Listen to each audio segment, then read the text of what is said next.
Halo anak-anak, kembali lagi bersama saya Pak Nikolas. Hari ini kita akan belajar merawat lingkungan, bab terakhir di materi kita. Lingkungan tempat sekitar kita seharusnya dirawat dengan baik. Nah, sebelum itu, saya ingin minta kalian untuk melihat kamar kalian atau tempat sekitar kalian. Bersih atau tidak? Coba dilihat. Saya berikan waktu sebentar.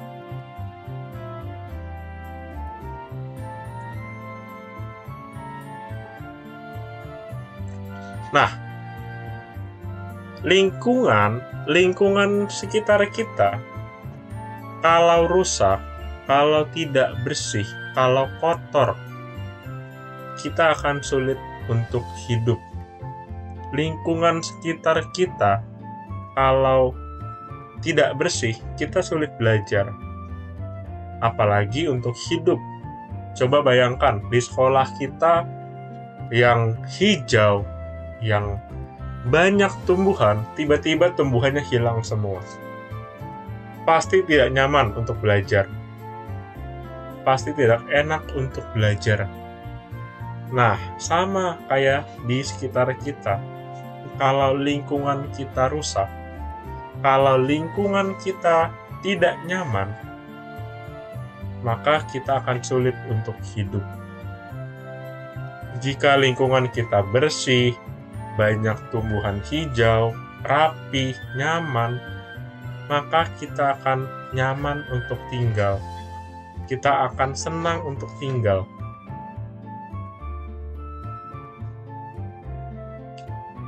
Ini adalah foto dari Pandawara.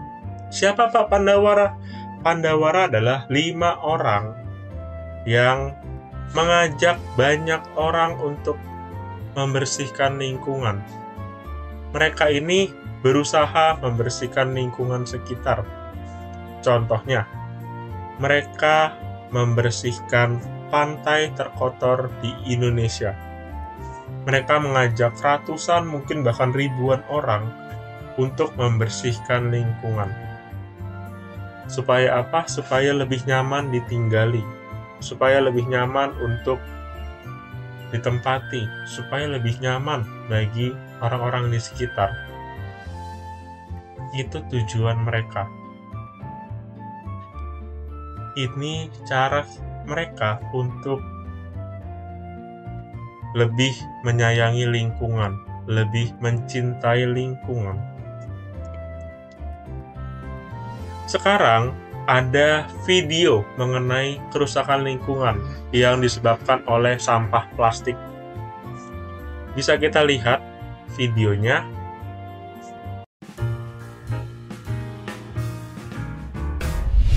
Selain handphone di tangan, ada satu benda yang susah lepas dari hidup kita. Tiap hari dipakai buat bungkus gorengan, sedotan minuman, atau jadi bagian benda-benda lainnya di sekitar kita. Dialah plastik. Benda ringan yang karena kuat dan praktisnya bikin disukain sama banyak orang. Tapi, masalah terus muncul, karena gara-gara ulah kita juga, sampah plastik kini jadi ada di tanah, di sungai, dan sampai bikin benua sendiri di samudra di sana.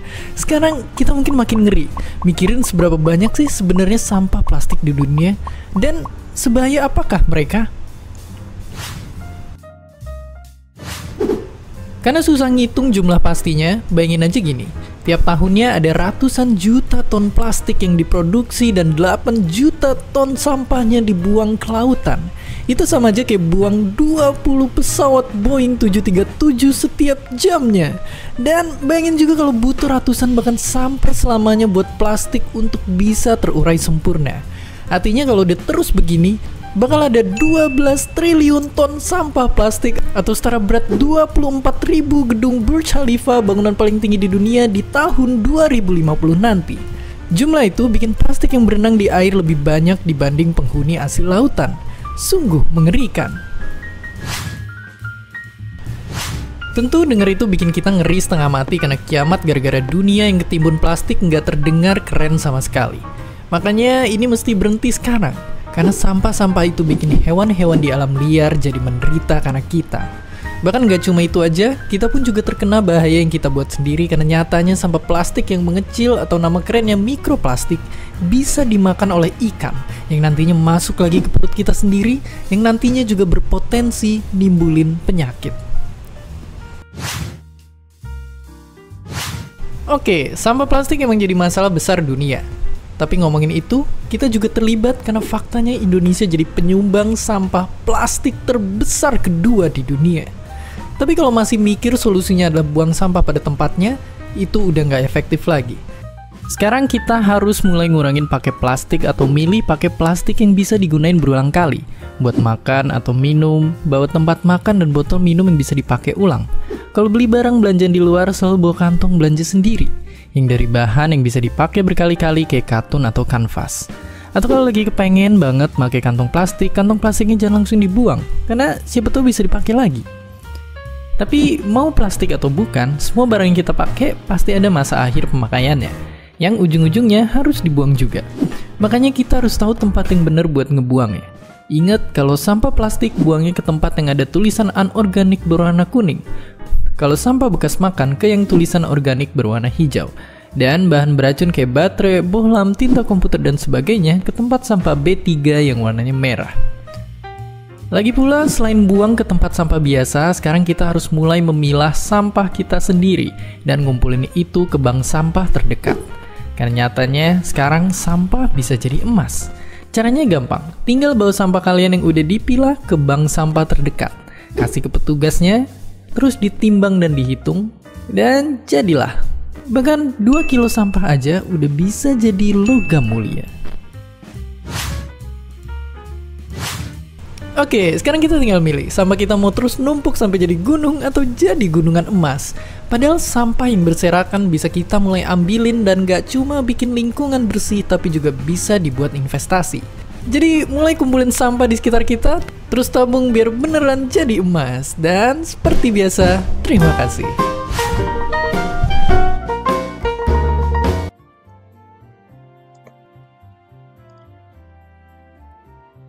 Sampah plastik yang sering kita gunakan, kantong plastik yang sering kita gunakan, itu lama-lama akan menumpuk dan menyebabkan kita menjadi kesulitan untuk hidup. Tadi kita lihat bahwa Indonesia menjadi top 2 untuk penyumbang sampah plastik di dunia. Maka sekolah kita, Sang Timur, meminta untuk kalian membawa botol minum sendiri. Botol minum yang kalian bawa setiap hari itu sudah membantu untuk mengurangi sampah plastik. Sekarang saya berikan contoh sedikit. Apabila kalian setelah olahraga, capek, keringetan, lalu kalian membeli botol minum, itu sudah menyumbang sampah plastik. Tapi ketika kalian olahraga, capek, lalu minum dari botol minum, kalau habis botol minumnya, kalian bisa isi ulang airnya di sekolah. Kalian bisa bayar, lalu kalian isi ulang airnya di sekolah. Itu sudah ikut menjaga supaya bumi kita terbebas dari sampah plastik. Itulah tujuan sekolah, supaya kalian mengurangi sampah plastik. Selain itu, penting untuk memilah sampah. Di sekolah kita sudah tersedia kantong-kantong sampah atau tempat-tempat sampah yang ada 3 warna. Yang pertama itu berwarna hijau, yang kedua berwarna kuning, dan yang ketiga berwarna merah. Hijau untuk sampah organik, kuning atau orange untuk sampah anorganik, dan merah untuk limbah B3. Sampah organik adalah sampah-sampah yang bisa diolah atau dilarutkan oleh tanah. Contohnya adalah kayu, daun-daun kering atau daun-daun hijau juga boleh. Lalu ada lagi tulang dari ayam yang kita makan atau tulang ikan yang kita makan. Sisa makanan juga termasuk sampah organik dan masih banyak lagi. Sampah anorganik contohnya seperti apa? Contohnya adalah kaca. Lalu ada lagi sampah anorganik itu plastik, kardus, itu sampah anorganik. Besi, kaleng, banyak sekali sampah anorganik. Dan limbah B3. Limbah B3 itu contohnya adalah baterai, alat elektronik, cairan-cairan yang berbahaya, cairan-cairan dari rumah sakit, itu limbah B3 juga. Itu contoh-contoh limbah B3. Kita harus memisahkan antara sampah organik, sampah anorganik, dan sampah B3 atau limbah B3.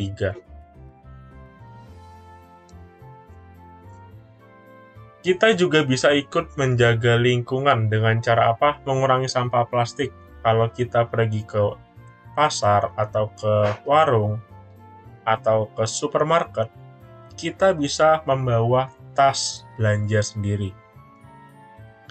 Memilah sampah yang tadi sudah saya jelaskan, sampah organik, anorganik, dan limbah B3.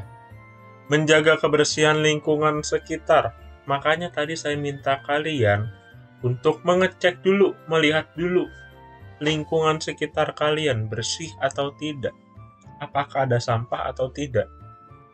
Tujuannya apa? Supaya kalian menjaga lingkungan sekitar tetap bersih. Lingkungan sekitar yang sudah diciptakan oleh Tuhan dengan baik harus kita rawat, harus kita jaga.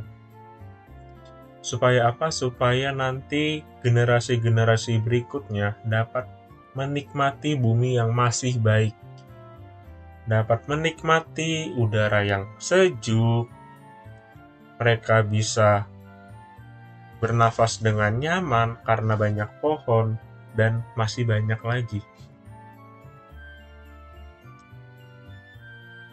Nah, silakan buka halaman 62. Itu ada cerita mengenai Adam dan Hawa di Taman Eden, di mana Tuhan memberikan semua yang Adam dan Hawa butuhkan di sana. Semua pohon-pohon bebas dimakan oleh Adam dan Hawa, kecuali pohon pengetahuan tidak boleh dimakan oleh Adam dan Hawa. Hanya itu saja yang tidak boleh. Tapi sisanya, Adam dan Hawa diperbolehkan untuk memakan semua buah-buah yang ada. Adam dan Hawa diberikan Tuhan Taman Eden. Taman yang baik, tempat yang baik untuk Adam dan Hawa. Tuhan sudah memberikan semua yang ada di sana, semua dibutuhkan oleh manusia untuk hidup. Makanya mereka berusaha menjaga taman itu. Kita juga diberikan oleh Tuhan bumi yang indah ini, harus kita jaga, harus kita rawat. Karena apa? Itu adalah pemberian dari Tuhan. Kita dapat mulai dengan cara membuang sampah pada tempatnya. Lalu kita juga bisa mulai memilah-milah sampah, memilih-milih sampah. Sampah organik, anorganik, dan sampah atau limbah B3. Tidak membuang makanan. Karena apa? Karena Yang berbicara seperti ini bukan saya, tetapi Paus Fransiskus. Kata-katanya seperti ini. Jangan membuang makanan. Apabila kamu membuang makanan, kamu telah mengambil hak orang miskin. Kurang lebih kata-katanya seperti itu. Mengurangi sampah plastik, dan masih banyak lagi. Masih banyak cara kita untuk merawat bumi, menanam pohon contohnya. Lalu kita juga bisa menggunakan tas belanja, menggunakan kendaraan umum, dan masih banyak lagi. Itu cara-cara kita untuk merawat atau menjaga lingkungan sekitar supaya lebih asri, supaya lebih enak ditinggali. Karena apa? Tuhan sudah membuat semua itu dengan baik. Tuhan sudah membuat bumi dan isinya dengan baik. Kita diserahi tugas oleh Tuhan untuk menjaga dan merawat bumi supaya kehidupan di bumi tetap berlanjut dengan baik. Oke, itu saja pelajaran dari saya. Nanti ketika kita bertemu, ada formatif, belajar dari rangkuman saja cukup. Ya. Sampai jumpa semuanya. Dadah.